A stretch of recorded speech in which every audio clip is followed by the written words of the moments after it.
Good evening and welcome back to the Mind of a Musician podcast. This is the podcast where I show you undiscovered bands, people that I know who are musicians, bands you should hear but probably haven't heard of yet. And today I'm going to talk about Elk Moon. Now, Elk Moon is a solo project of one of my old buddies, Luke McClurg, who I met when I lived in Austin, Texas. We actually had a short-lived band together. We played some acoustics shows, but we never got to play a show with a full band because our drummer totally disappeared. But I'll explain that. This is how I met Luke. I put a Craigslist ad up saying that I was looking for some musicians to make a band. And I put this song up that's actually the intro to this podcast. And it's called Time to Man Up. And Luke really liked the rebellious, battle cry lyrics. So I got on Craigslist and I organized a jam session with people I'd never met because I was trying to build this band. And one of the people who showed up was Luke, and he had hair down to his waist at the time. He flipped it around while he was playing his Stratocaster. It was awesome. We also had a drummer show up, and he was really good, had really fast hands. We thought we had this awesome three-piece. We called it Echo 9, and we made some little business cards. Here, I'm going to show you a picture right now of the artwork because it was pretty cool. So that Facebook page is actually still up if you want to go check out 3 songs that we recorded together. They're on the Echo 9 Facebook page. This band was really interesting, even though it was short-lived. One day we're practicing in my living room, and I actually had this kind of crazy neighbor. He lived in this tiny, tiny little trailer in his ex-wife's front yard. And he drank a lot, and he would get drunk and try to fight my handicapped neighbors. It was really kind of a scary experience living there. So one day we're practicing, and this guy, the neighbor, just barges through my front door, and we're all kind of shocked. And he's got this little PV amp, a tiny little amp.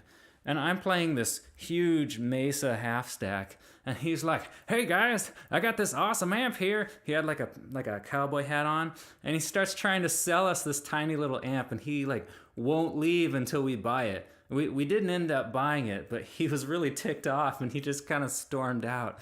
And we were like, "What the heck, man? I'm locking my door from now on." So that was kind of a disturbing experience, but it's something I can laugh about now.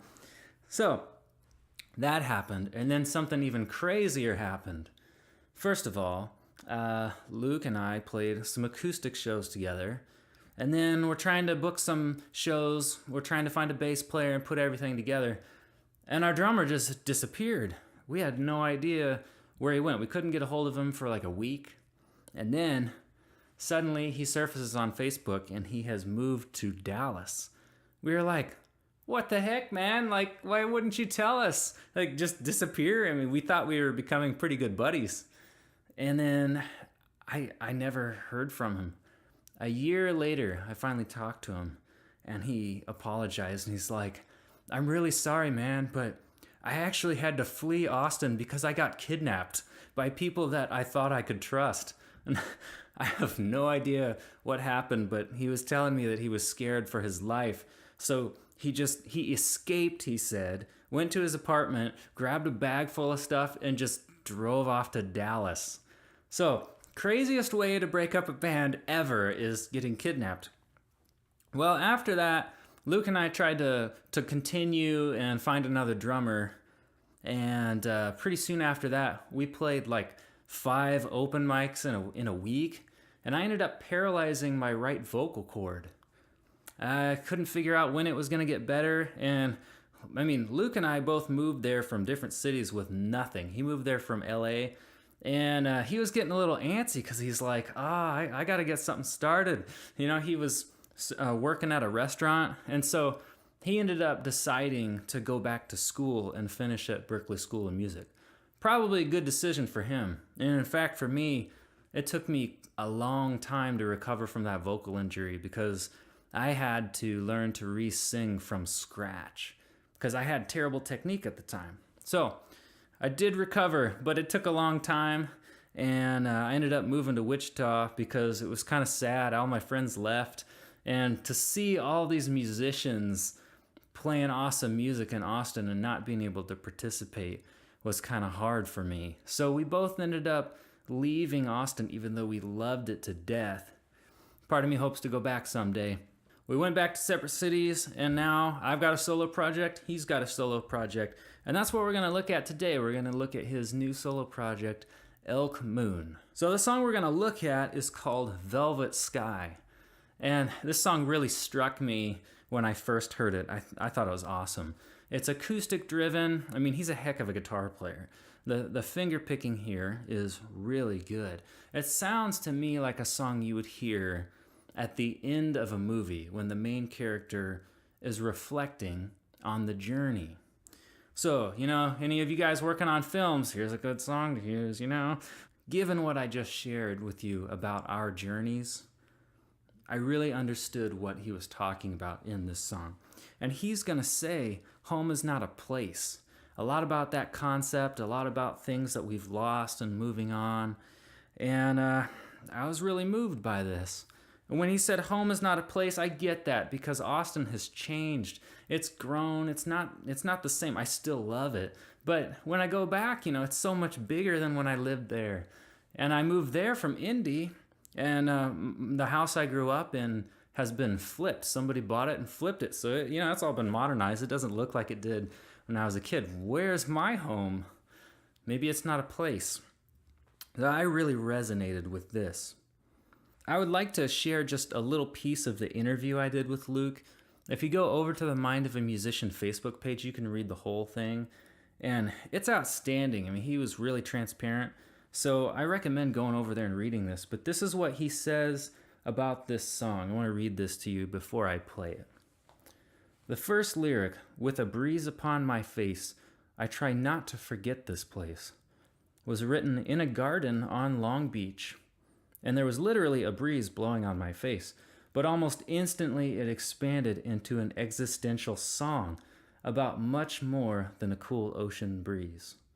It is a culmination of a lot of different experiences that I have had throughout my life. When you move to new places, there is an interesting sensation of being sad and sentimental over what you have left behind, mixed with that excitement and anticipation about being something new. And I guess that this song is about reconciling those two emotions and finding a way to honor and respect both of them within yourself. Like I said, the guy gives really good answers, and there's a real spiritual tint to this. So I hope you'll hear that when you hear this song. Let's take a listen. This is Velvet Sky.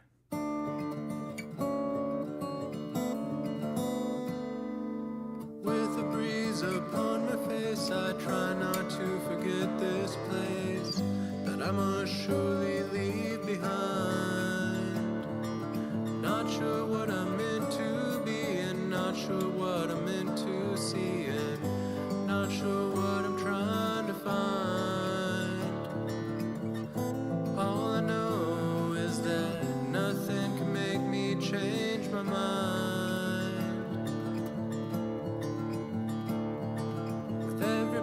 That I retreat, it just seems like it all repeats, 'cause you can't retreat from yourself. But you've got to learn, you've got to grow, and sometimes you've got to let go, or find you've been stuck up on a shelf. But it's so hard when the growing has to happen by yourself. So take my hand and away from here we can fly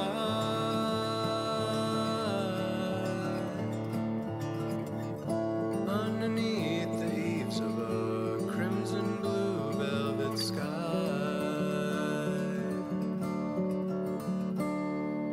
Found myself so far away, you can return, 'cause nothing ever stays the same. Your heart looks back, but it has changed, and now home is a thing you have to earn. you can let it slip away, or you can find another way to learn. On the storm within my soul, I wrote it out, but still it pulls me further out to sea. Shipwrecked on these lonely shores and blown so far from my course, still the will to live is within me.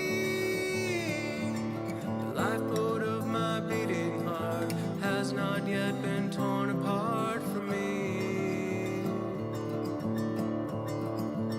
So take my hand and away from here we can fly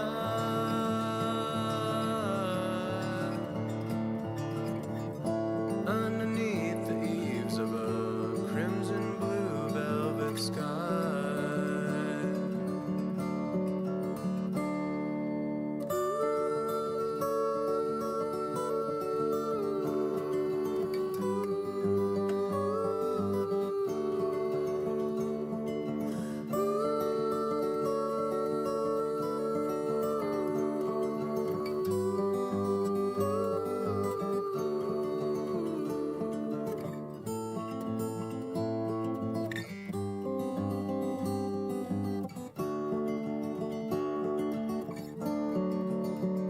So take my hand and away from here we can fly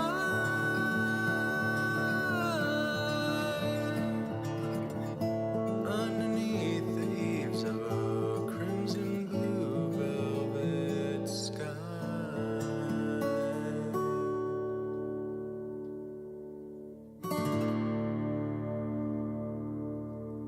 All right, I hope you enjoyed this song. You can hear more of his music at elk-moon.com. He's on Facebook. I'll post the links on our Facebook page, so head over there, read the interview, and let's start a discussion about this song. There's a line that really stuck with me. There's another line, and it's, "Home is something you have to earn."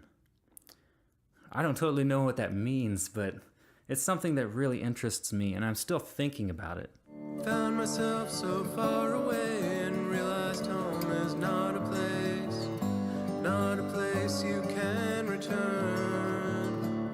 'Cause nothing ever stays the same. Your heart looks back, but it has changed, and now home is a thing you have to earn.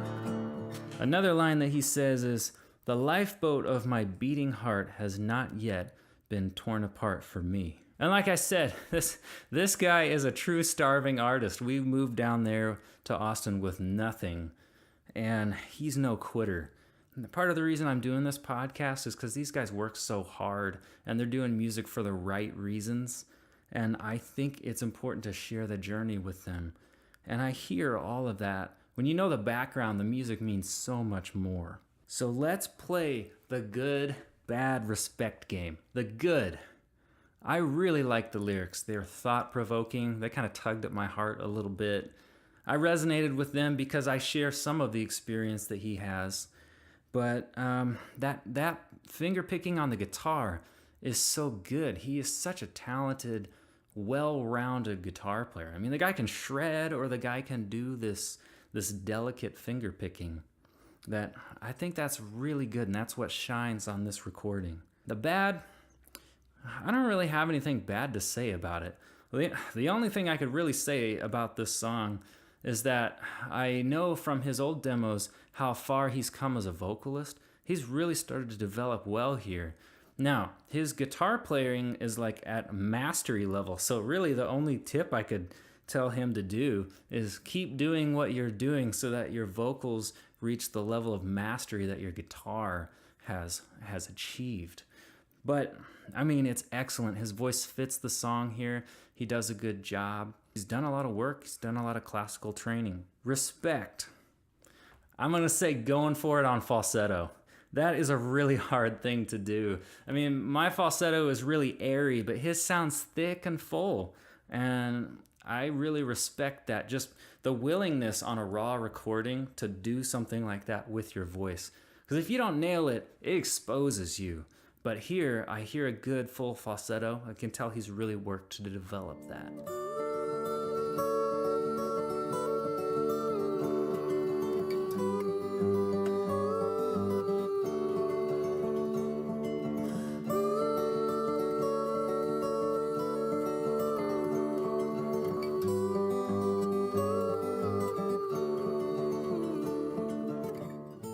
What's next for Luke? Well, his goal is to start this out as a solo project, but what he really desires to do is eventually have a collaboration with a band. Turn this into a band. That's the same thing that I'm trying to do.